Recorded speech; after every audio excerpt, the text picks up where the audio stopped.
Welcome, everybody. Welcome to this summer edition of the SASI Lunchbreak. Today, we want to discuss a question that many company producers and supply chain actors are currently facing. And this is the question, how can we move from crisis management and build agricultural supply chains that are actually truly resilient? As always, this lunch break format is organized by the Sustainable Agricultural Supply Chain Initiative, SASI. Through this format, SASI brings together stakeholders from producer countries together with businesses, civil society actor, and the public sector to discuss current challenges and practical solutions for more sustainable agricultural supply chains. My name is Christian Thorn. I'm the director of the Policy Institute here based in Berlin, and I'm delighted to facilitate the dialogue also today. To better understand why we chose today's topic, let me welcome Moritz Heldmann, who is the speaker of the SASI program. Moritz, last weekend was a quite hot weekend, not only in Germany, but in many European countries. So how is the temperature today in Bonn? Yes, luckily today it got a bit cooler, so so that's also more easy than for me to join the lunch break today. But indeed, as you are just introducing it, we are increasingly experiencing the impact of climate crisis. We have more frequent heat waves, like also last week here in Europe. We have droughts, floods, and pest outbreaks that are already heavily affecting agricultural production. And I think that relates us to the topic. That relates us perfectly to the topic. So on the one hand, we have kind of the climate implied crisis that we are seeing and which are becoming much more evident in both in the producing countries, but also on our end. But we also, in the first half year of this year, we've seen geopolitical tensions, disruptions in fertilizer supply and rising costs for fuel or even fuel shortages in some regions. So if we had organized this event 10 years ago, I think we would have spoken much about sustainability, but now we are actually talking about sustainability and resilience. So in your words, what do you think? What has changed and why have we chosen build a lunch break around the topic of building resilient agricultural supply chains? Yeah, thanks, Christian. Well, as we already shortly introduced into the beginning, we are experiencing the multiple set of crises of the climate crisis in some sectors, such as coffee, for example.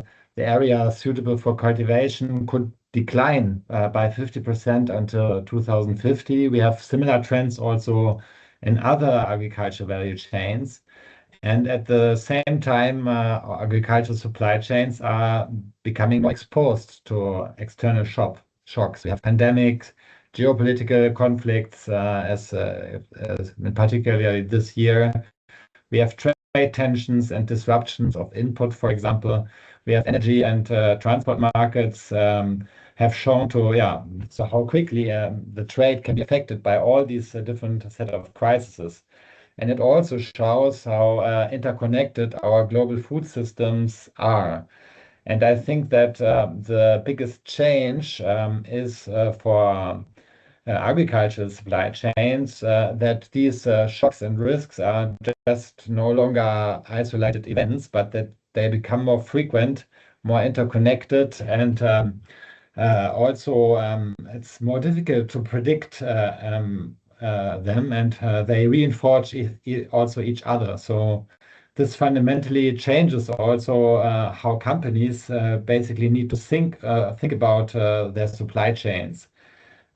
So I think that we can already see a paradigm shift. So companies recognize that they need to invest in long-term resilience, and rather than just maximizing on short-term efficiency.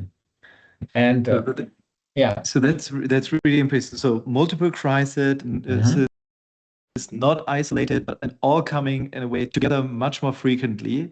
Yes. And that's why companies, and what we are witnessing, companies are increasingly shifting into more resilient supply chains. But what does resilience actually mean? Because now we also talk about resilient cities, resilient society, and resilient agriculture supply chains. So what does building resilience actually mean for agricultural supply chains? Could you make it a little bit more concrete? Yeah, I would say that we have all those crises that are difficult to predict, and that also obviously the state of crisis and the volatility also becomes somehow the new normal. And usually we are used to deal with crisis management, and obviously crisis management is important and will be also necessary in the future. But it only enables us to basically respond when the disruptions occur. But it's a reaction, it's reactive. And I think in today's world, just reacting after the fact is not enough. We need to be more anticipate these effects. And that's basically also what building resilience is about. It's a different perspective. It's about, yeah, I would say, designing agriculture systems and supply chains that can anticipate, absorb, and adapt to these shocks, and while continuing to function and to provide also for livelihoods. So great. So we need to move from crisis management, where we just react, towards different agricultural supply chains that are much better in the state of adopting, absorbing shocks. And in this context, we also thought that we should talk about regenerative agriculture. So how does regenerative agriculture fit into the whole picture of creating more resilient agricultural supply chain? Why has regenerative agriculture become such an important topic in the resilience debate? Well, regenerative agriculture brings together a range of approaches that aim to restore, for example, soil health, enhance biodiversity, strengthen natural ecosystem functions. And rather than just relying on external inputs or extractive production, it works also with nature to maintain the productivity of farming system. And I think the increased attention on regenerative agriculture has to be seen in this context. It's no longer just perceived as a contribution to sustainability, which has always been, I think, but also as a necessity to maintain the future agricultural productivity within this new context. Whether it's, for example, through soil fertility, through compost, increasing carbon storage with biochar, enhancing biodiversity through agroforestry, or reducing erosion through cover crops. There are many aspects of it, but all these practices basically provide a chance to combine nature protection with increased farmer incomes. And this also benefits to all of us, to producers, to processors, and consumers alike.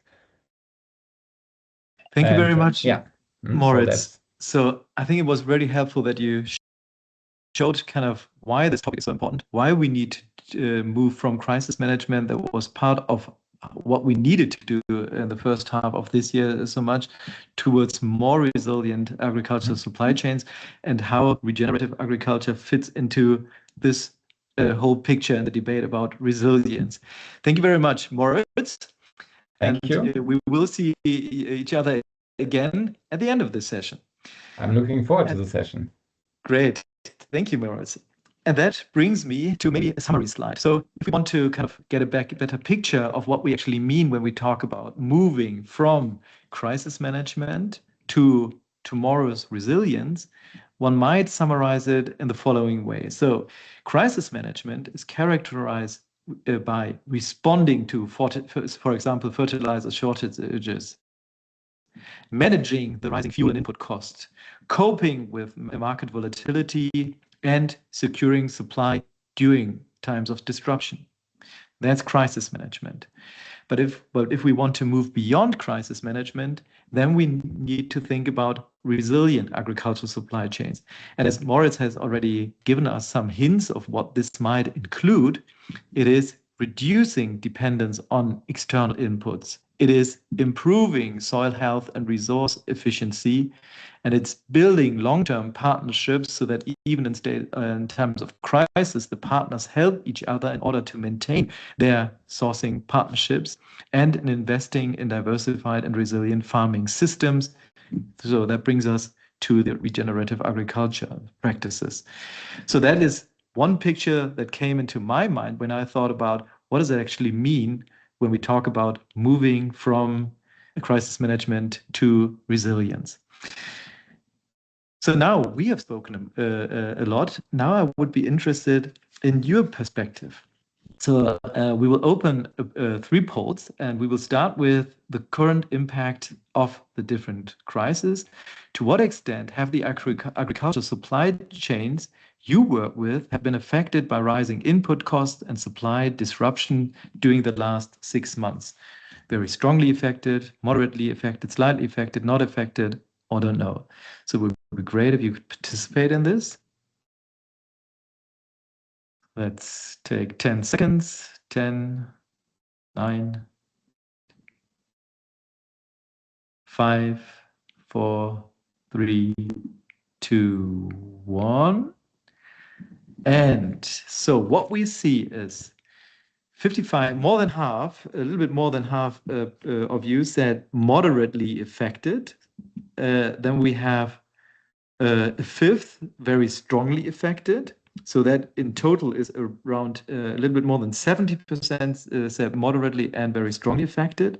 Slightly affected 10%, not affected at all only 2%, and don't know 14%. So we see that most of you have been moderately or even very strongly been affected by rising input costs, supply disruptions during the last 6 months. That brings me to the question of how important you think it is to transform agriculture supply chain towards more generative production systems. Is it extremely important, somewhat important, not very important, or not important at all? So 10 seconds again. How important do you believe it is to transform agriculture supply chains towards more regenerative production system?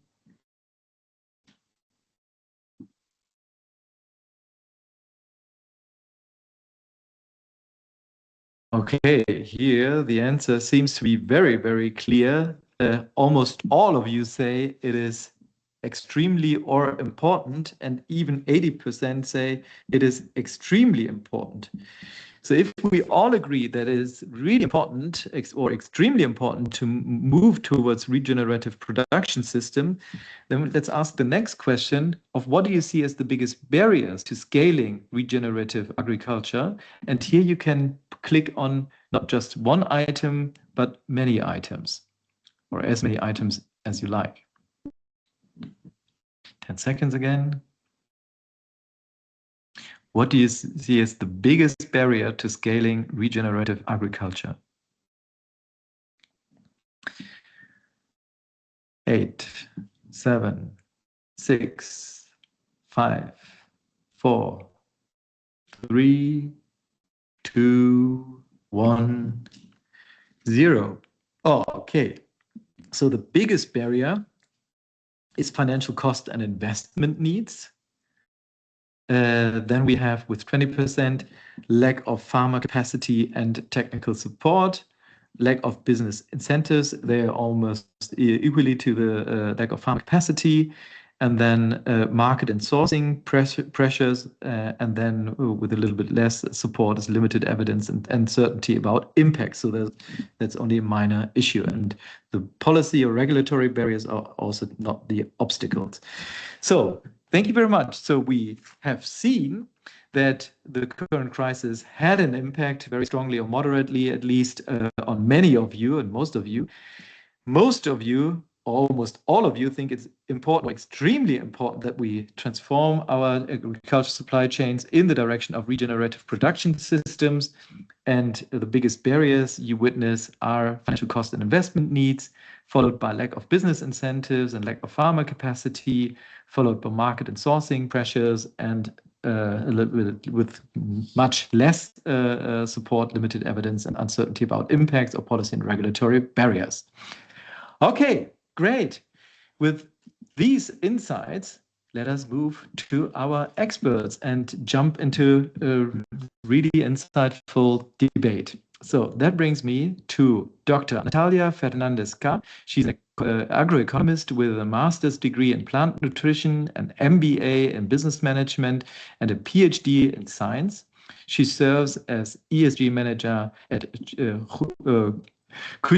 Oh no, I was so good in pronouncing it, and now I missed it. In Cooxupé? Yes, Cooxupé? great. Cooxupé. Cooxupé. Sorry for this. So she serves as an ESG manager at Cooxupé. Now I got it. Brazil's largest coffee cooperative and one of the world's leading coffee producer cooperatives, representing thousands of coffee farmers. In her role, she works to advance sustainability, regenerative agriculture, and shared responsibility across the coffee value chain, helping build more resilient and equitable supply chains for producers and companies alike. And she's here together with Dr. Stefan Canz. He holds a doctorate also in agriculture after positions in development aid and in a startup. In 2010, he joined the Nestlé agri-services team in Switzerland. Since 2013, he leads the coffee agriculture work under the Nescafé plan. His current focus is on developing and deploying regenerative agricultural strategies aimed at enhancing farmers' resilience and reducing their carbon footprints. So great that you are here with us today. We have approximately half an hour, 35 minutes for our dialogue. Dear audience, if you have a question, please use the chat functionality and I will try to chip in your questions. But if you think about your questions, we will cover 4 topic areas. The first is, how severe was the crisis in the coffee sector really? So how much were you affected in the coffee sector? Because we have representatives from many different agriculture supply chains. So now with a focus today on coffee. So how was the shock in the coffee sector? Second, when we talk about resilience, Moritz already gave some hints what resilience actually mean, but I think it would be great if you could define it for the coffee sector a little bit more. And then we are moving into the direction of regenerative agriculture. We've seen that many participants think that we need to move towards regenerative agriculture, but there are many different definitions of what is actually meant by regenerative agriculture. So we want to talk a little bit about what we actually mean with this. And if we have understood what we mean with this, we want to ask the question of how do we make the transition towards regenerative agriculture? So let us start with our first topic area, looking beyond the headlines. How severe was the crisis really? Natalia, from Cooxupé's perspective, how have producers in Brazil experienced the recent increase, for example, in fertilizers and fuel costs? Was the coffee sector in Brazil heavily hit?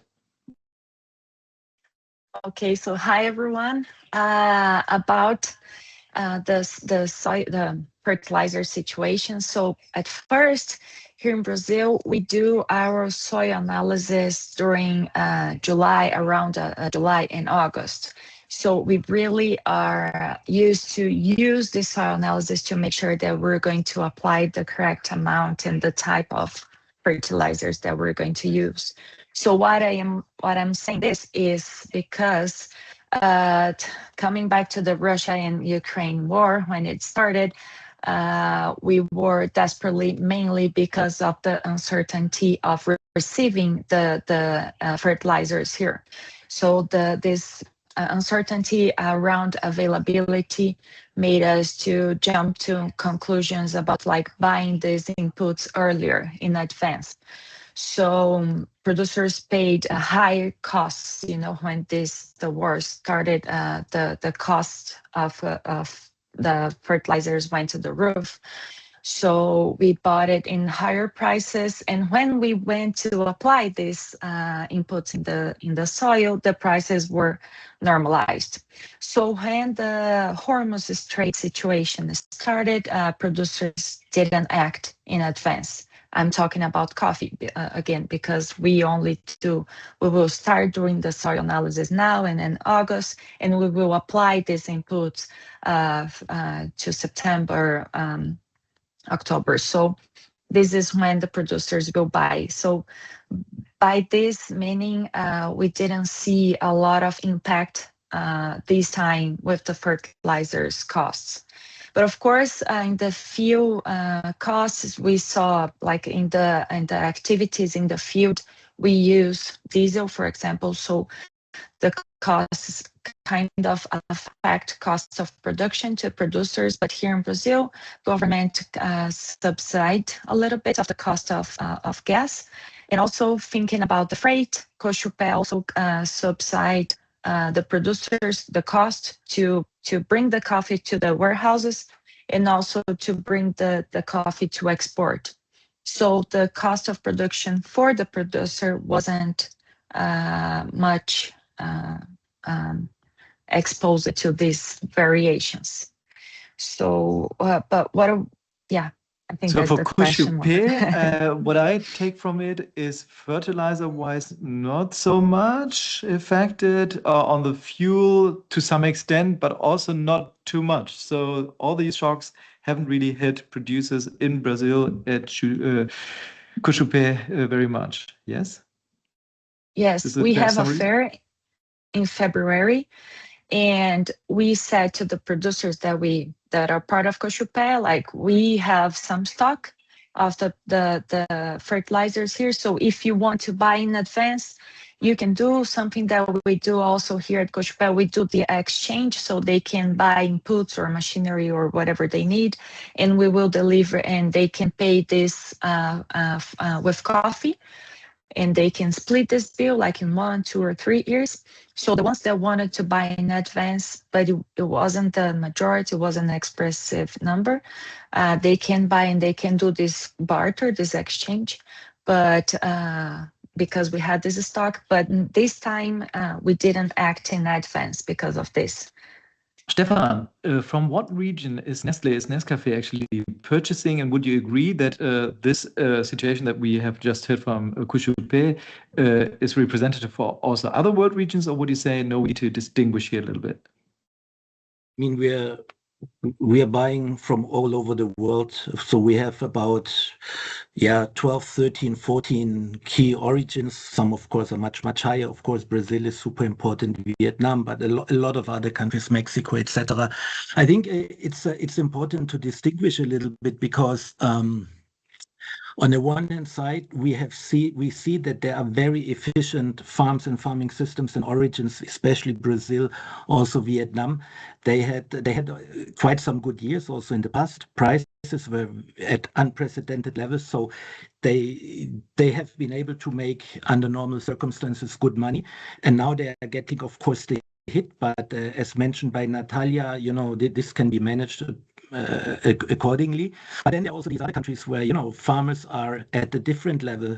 We talk a lot about smallholder farmers, which are living in poor conditions, and this is where it goes really beyond the fertilizer prices. I have been at the beginning of the year in the Philippines, and I saw that just three weeks after the Strait of Hormuz was closed, on a daily basis, the fuel rates went up, and even the farmers with their motorbikes had to queue up. So, and if, for example, transport cost is one of the major part of your overall income, it's certainly creating a big impact and great vulnerabilities. But overall, and this is for me, looking back on my last 10, 15 years on this work, more from a philosophical point of view, there is no normal in farming. And I think what this piece shows now is that we are talking about a global crisis. So this is why we are discussing it now here. But I cannot think of one year, that was a normal year. There was either a drought in Cote d'Ivoire, or there was prolonged rain in another country, and it ruined all the harvest. This is unfortunately one of the nature of agriculture. It's about uncertainty. It's about managing risk. And this is now, let's say, unfortunately now, again one time where it explodes on a global level, but nobody really sees all these small local disruptions that we are dealing with year in and year out. So there's no normality in coffee and agriculture as such, but would you agree? Many people would say that the unnormality is increasing, the volatility is increasing, the pressure is increasing, the weather extremes are getting bigger. So even if it has never been normality, the unnormality of what's going on is actually increasing. The volatility and the risks are increasing. Would you agree or would you disagree? Maybe I can start with this one, yes or no, in a typical Swiss answer, yes or no, because on the one hand side, the connectivity of problems is creating bigger disruptions. If you have a good season in Brazil, it drives the world market. If you have somebody having an I don't know. Creating a new tax regime or import duties or whatsoever, it creates a huge confusion and potential supply chain readjustment. So there are a lot of uncertainties and anomalies that are linked to changing weather conditions and weather patterns.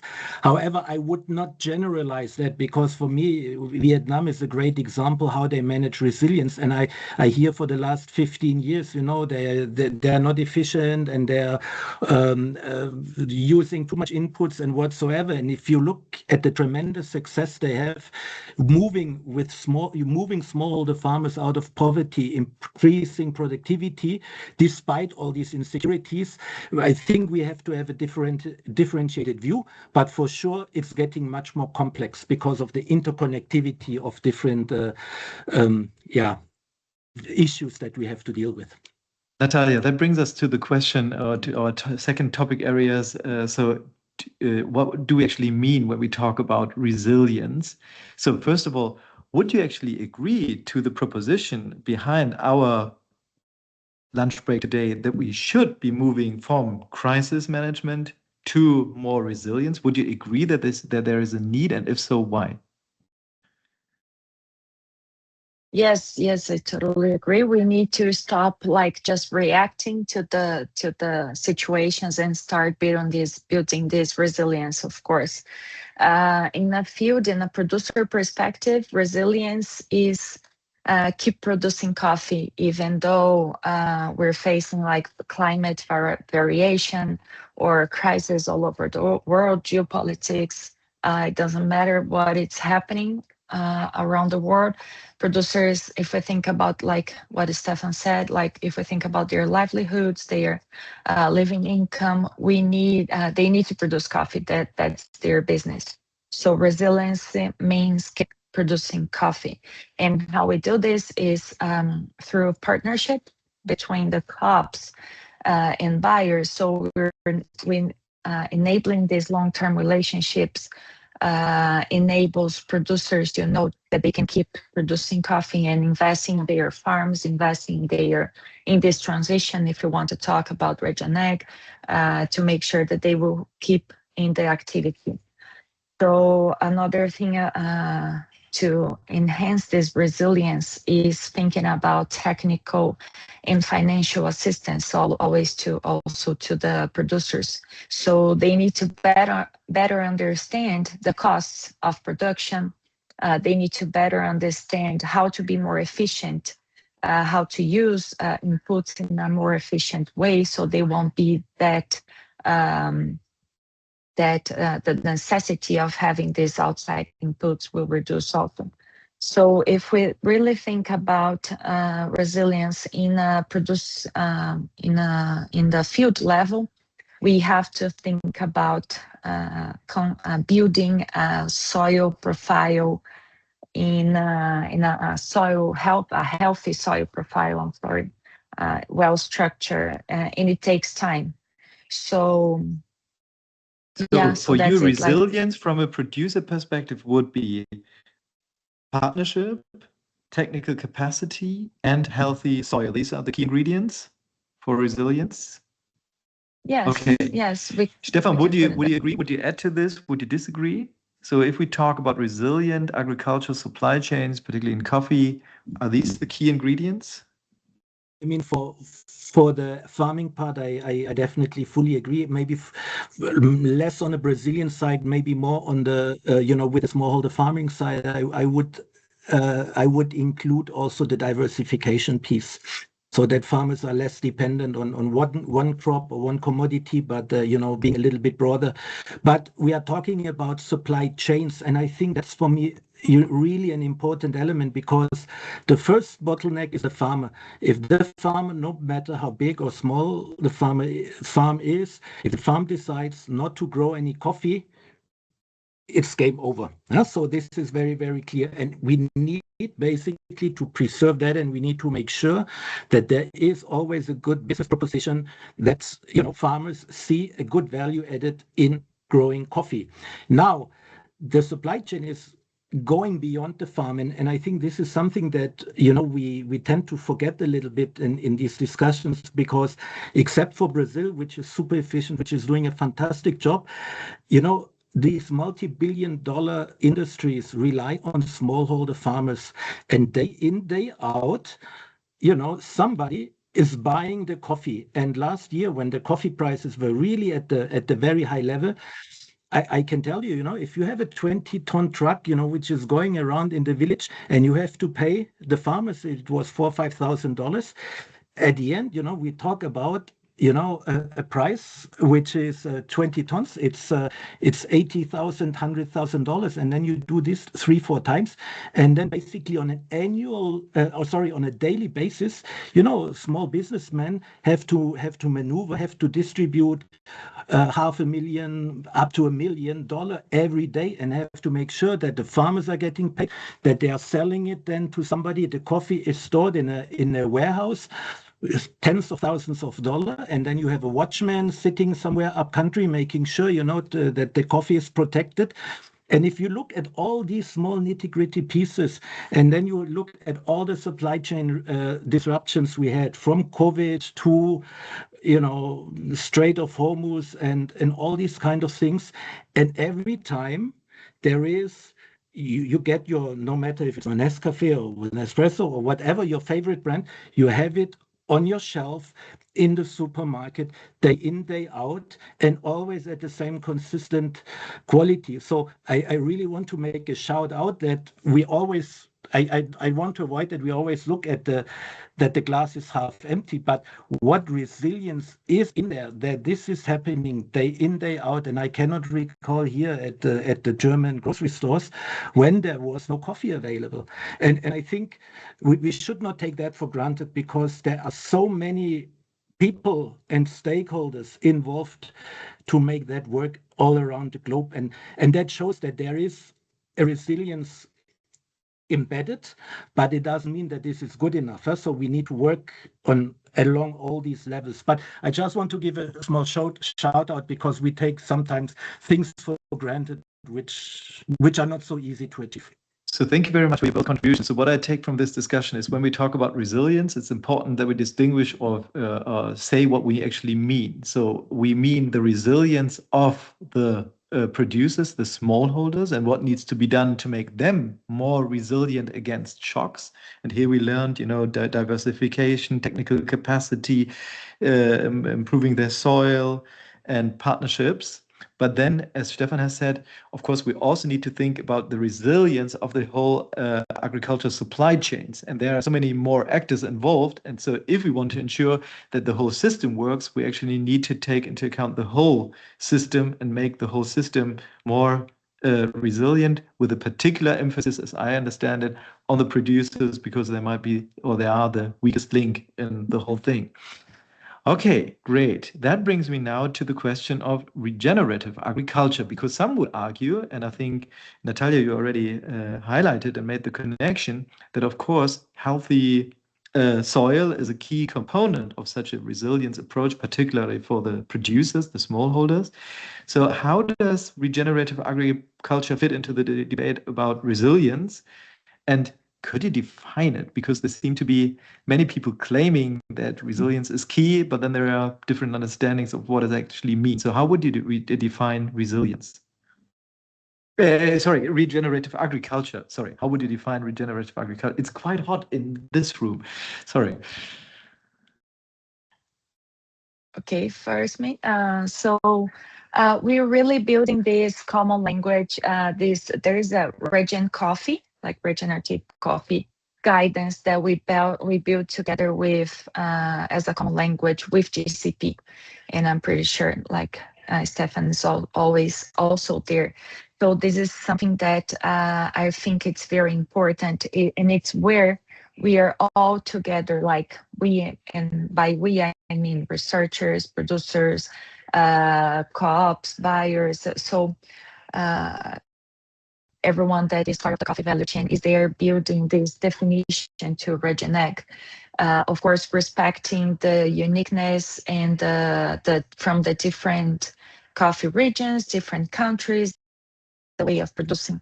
So we built together with GCP these 7 elements that we think about, like from the soil to financing, to understand this until to the cost, and how we really build Regenerative in the field.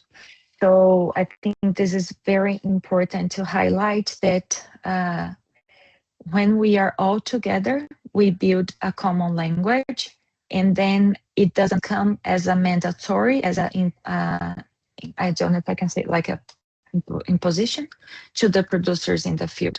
So yeah. Okay, that brings us to the question, how do we make the transition? We will get there in a second, but maybe Stefan, do you want to add to this? If I come back home to my family and I say, hey, I moderated today a great event and we talked in Natalia about regenerative agriculture, how would you explain to your family what regenerative agriculture is actually? How does it look like? Or what makes it different to conventional agriculture?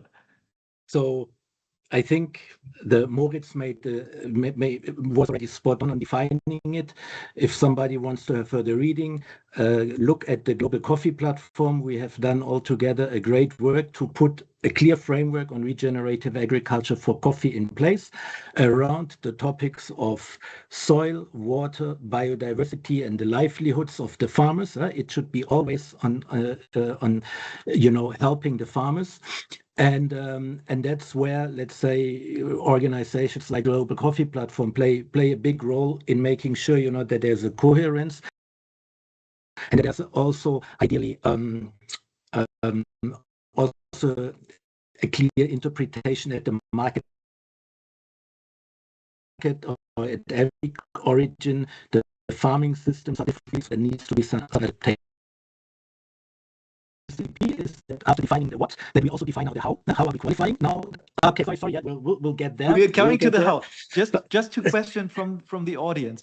There was one question about organic production. Yeah. So, what is the relationship between regenerative agriculture and organic? And shouldn't we rather moving into the organic production direction? If I may, I can start here. We have a clear distinction between regenerative agriculture and organic, because regenerative agriculture means, we look at the farming system, and in a lot of cases, there are great farms there, but there are a few things that need to be fixed. And this is basically where, through good agricultural practices, we can go in, cover the soil, reduce erosion, making these things work. But it's not going to be in a strict way that organic, for example, prescribes from pesticide management, from fertilization management. We, at least from a Nestlé side, we believe that fertilization, synthetic fertilization, plays an essential part in improving the productivity, and we believe that this is not a conflict. So for us, it's all about efficiency. So regenerative agriculture means for Brazil and Vietnam to get more efficient from nitrogen use efficiency, but in other countries, maybe we should use more fertilizer, because that will amplify the benefits for the farmer still in a sustainable way. would you like to add to the debate about whether we should rather move into the organic farming direction and agriculture direction? And maybe also add, there was a question about biochar. Is biochar already a major topic at coffee plants? I agree 100% with what Stefan said about organic and regenerative. So I won't add anything because I truly agree with him about biochar. We in Brazil, we're not. I think we're not a biggest fan of biochar, and we're also always receiving a lot of people here talking about biochar. It's not that we don't like, of course, it's a very good technology, but for our way of producing coffee, we don't have, for example, we have the coffee husks. There is something that we have, and we can use this. We can use this like going back to the farm as a fertilizer, as a way of covering the soil with. Thinking about like giving more structure to the soil, but mainly as a fertilizer.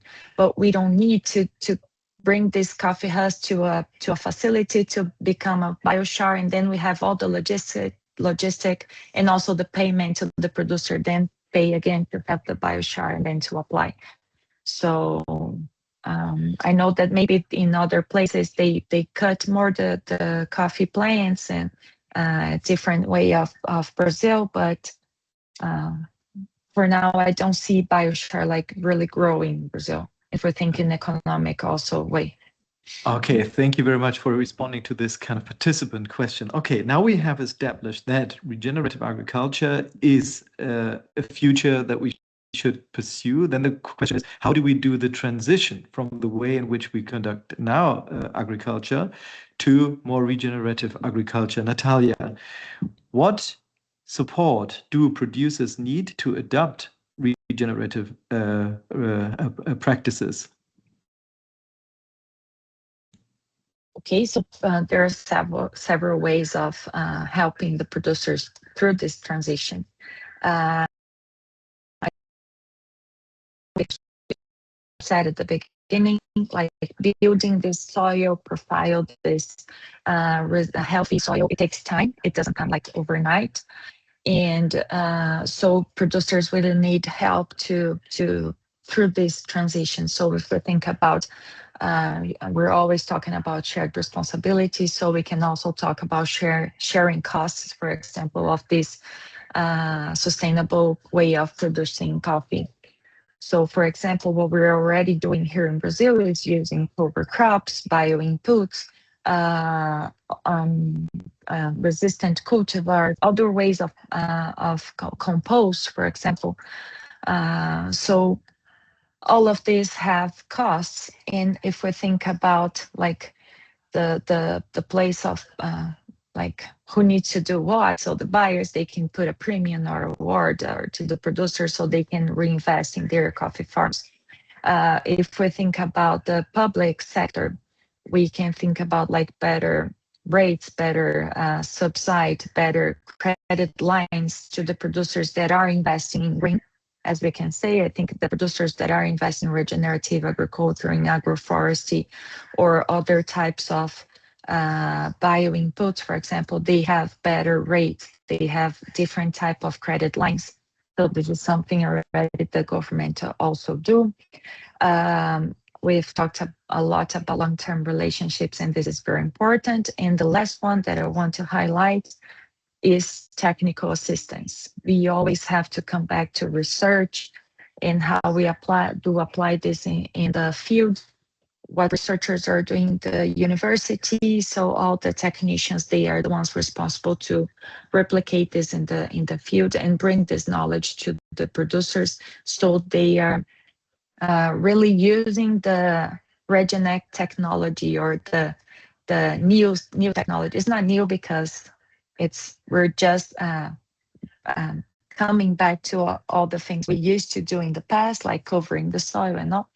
But I think that's it, to be brief. Stefan, So Natalia said, so in the transition from the current agriculture practices to regenerative agriculture practices, we need to bear in mind that this doesn't come overnight. It takes time to create healthier soil. It's involved with costs. So that's why it's important to think about cost sharing.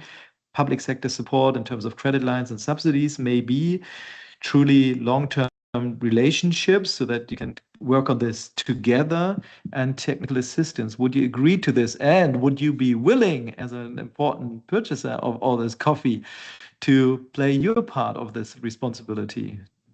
I couldn't agree more. I think there's nothing really much to add from my side, and I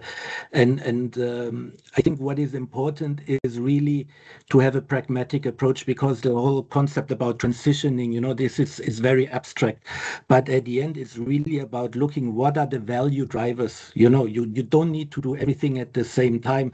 So what are the value drivers that are creating value at the farmer level? And I think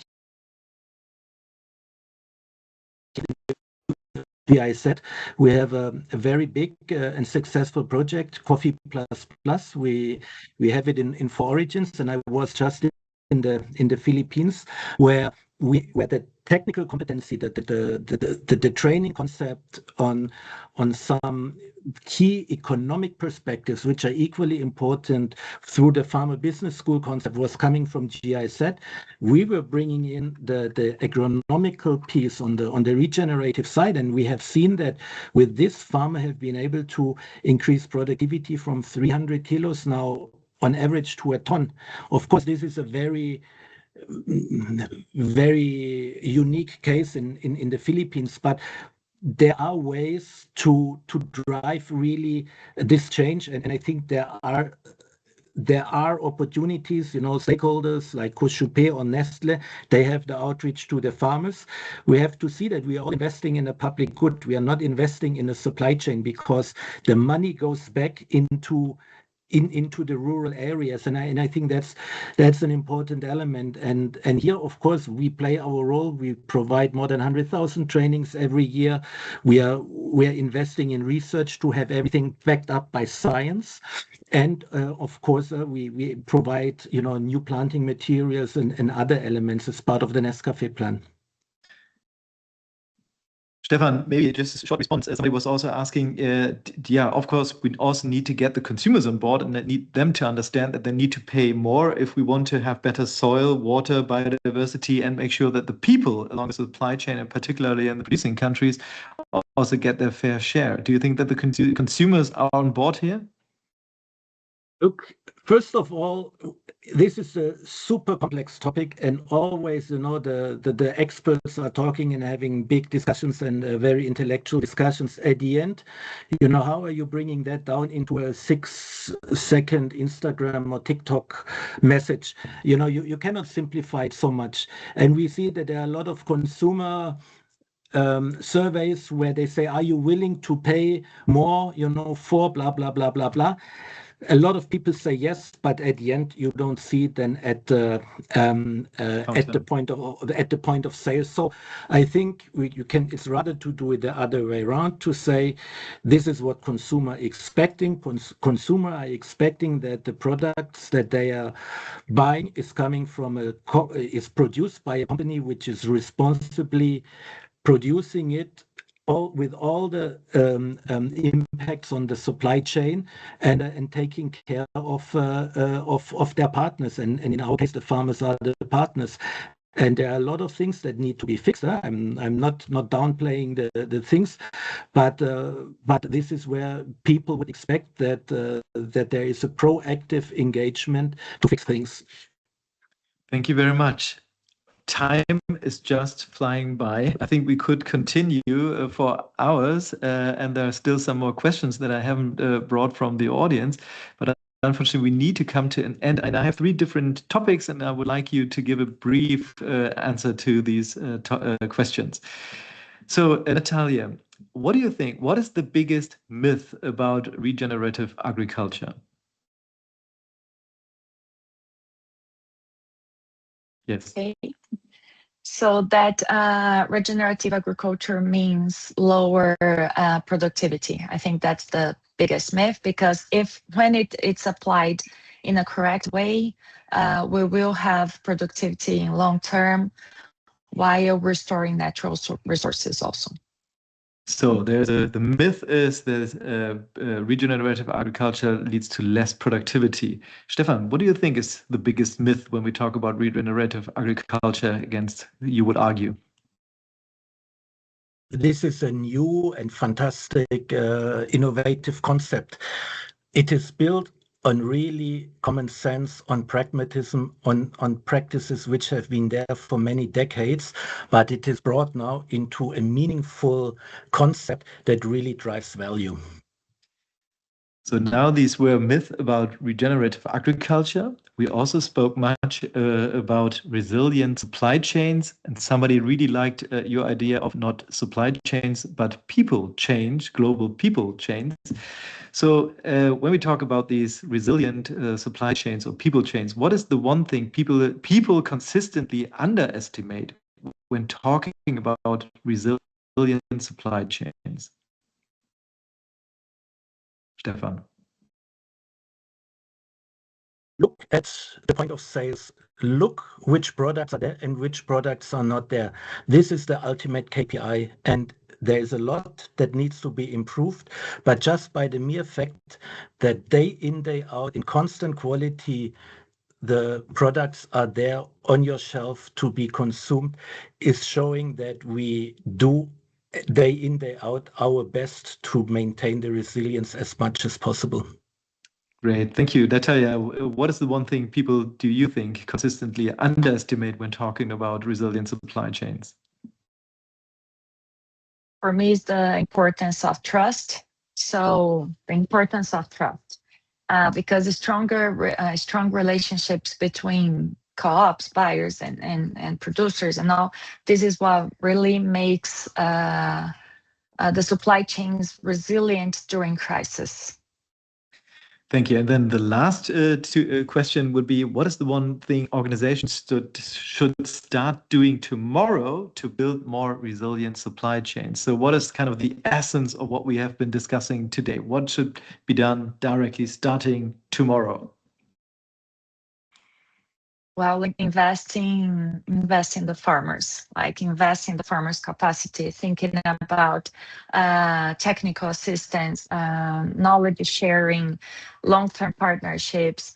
So this is where we can truly begin like the resilience in the field, like really hearing the producers and investing in them.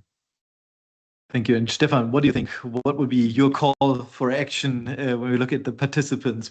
Should the participants start doing tomorrow to build more resilient supply chains, despite the fact that, as you argued, they are already quite resilient? Close to the farmer, stay close to the farmer, be consistent, be authentic, because this is the most important part to build relationship. And you need to have a good relationship. You need to be trustful to generate an impact together. So thank you very much for this great conversation. I think that what the whole lunch break has shown is, first of all, that yes, there were crises that reminded us about the multiple crises we are seeing currently in agricultural supply chains. But we have also realized, Stefan has said it nicely, there was never a normal, but it seems that kind of the insecurities and the risks are actually getting higher. That's why it is so important to move into more resilient agricultural supply chains. And I think a very nice picture that at least comes to my mind now with your comments is that these are not just abstract suppliers and supply chains, but it's people chains throughout this, with the most important parts of the farmers and producing countries. And we have learned a lot about regenerative agricultural practices that are so important and how to make the transition. Thank you very much, Natalia and Stefan, for your insightful feedback. And that brings us to the last element in our lunch break, to our service part, because of course you, the dear participants, are very much involved into agricultural supply chains. And now with Moritz, I would like to focus a little bit more on what's actually going on, what are key developments and trends when we talk about sustainable agricultural supply chains. So, Moritz, what do you think? What are the most important recent development or trends stakeholders that are participating today should be aware of right now? Yeah, thanks, Christian. So I would say two or three main developments. First of all, the EUDR April package from the Commission with some additional information. So I think what's important here is, first of all, that the EUDR will not be reopened and will enter into application as scheduled by the end of 2026. But there will be updated guidance at FAQ to simplify due diligence, for example, especially regarding the assessment of legality risks. There will also be some changes. That these changes mainly are relevant for some operators and downstream operators and traders, and of lesser relevance for third countries. There will also be new support tools, including repositories on producer country legislation and certification schemes. Those are still under development, but will be announced soon. Then also there is a change in the product scope of the EUDR, particular the leather will be deleted regarding the EUDR. And this is the consultation ended on the 1st of June, and now the European Commission is currently finalizing and the final delegated act before the summer break. So that's the main point regarding EUDR. And then unscheduled quick one, just that today also the German Chancellor also published that the German Supply Chain Act will be basically adapted to the CSDDD. So this is very recently, but you will find those informations in the press very soon. Then some good news from UK also, that the UK government announced that in the London Climate Action Week that the forest, that there will be a UK law on forest risk commodities, and this will tackle illegal deforestation through due diligence by companies, and this will also be legally harmonized with the EU legal framework. So that's basically also very good news. Finally, also we have the Coffee Barometer 2026 that has been published, and well, some main findings are there that despite 20 years of sustainability initiative, structural problems remain in the coffee sector. I think we heard also this today, and that high coffee prices do not necessarily translate into better living conditions for the producers. And this report also calls for greater transparency in sustainability commitments of corporate programs, and highlights the importance of multi-stakeholder collaboration. So I think this would be the main developments of the recent months here. Just a quick one on some upcoming events and initiatives, maybe, Christian? That will be perfect. Sorry, I was muted. So thank you very much for the European outlook, the national outlook, and the coffee barometer. And in fact, there are, I think, some events coming up. So what are the events coming up? Yes, so we have the Living Income Community of Practice, the LICOP webinar. So this will be also on regenerative agriculture and living income. So perfectly matches today's discussion. And there will be new evidence from coffee and lessons for every sector also. This is on July 7th. And so there we will have presentations from TechnoServe, Sustainable Food Lab, and the Wageningen Social Economic Research. And this will definitely very relevant for companies and practitioners working on resilient agricultural supply chains in general, I would say. Furthermore, I would mention a webinar of the TI on deforestation-free value chains, which is operationalized by the SAFE program, which is also part of the SASI network. And this will be a webinar with a focus on public-private collaboration to support EUDR implementation and practical case studies from different countries and actors such as Zambia, Vietnam, Indonesia, Ghana, Brazil, and the EUDR community of practice. So this is also an opportunity to exchange experiences and identify joint solutions for deforestation-free supply chains. And yes, so I think you have all the information also in the chat on that. So I would say these are the main events. Yes. Moritz, there is so much going on. Thank you very much for this quick overview. And that brings us to the end of the event. And just a very important point. So I think by next week, we will put the video recording of this session online. So if you have any other colleagues that you think might be interested in this dialogue, then please feel more than welcome to share this video link and have a look at it again. And then thank you very much, Stefan and Natalia and Moritz, to the three of you for all your insightful inputs. And I hope to see you all back again after the summer break on the 10th of September from 1 to 2 again in the next lunch break. Thank you very much and have a lovely summer time. Goodbye. Thank you. Goodbye. Thanks. Bye.